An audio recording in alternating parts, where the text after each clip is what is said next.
بسم الله الرحمن الرحیم.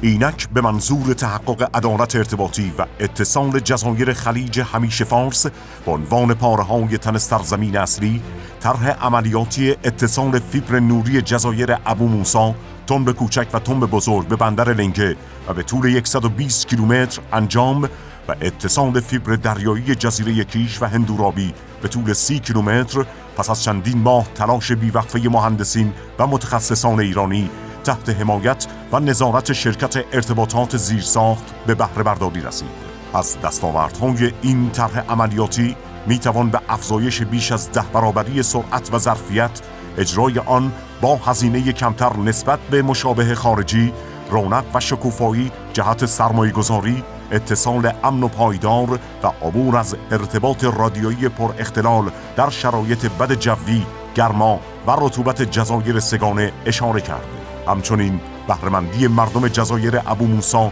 تنب بزرگ و کوچک، دستگاه‌های دولتی، فرودگاه‌ها و شبکه بانکی و گردشگری از این طرح و نیز خودکفایی کامل در اجرای فیبر نوری دریایی از دیگر دستاوردهای بزرگ این پروژه ملی است.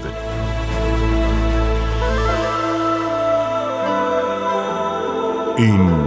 پایان راه نیست.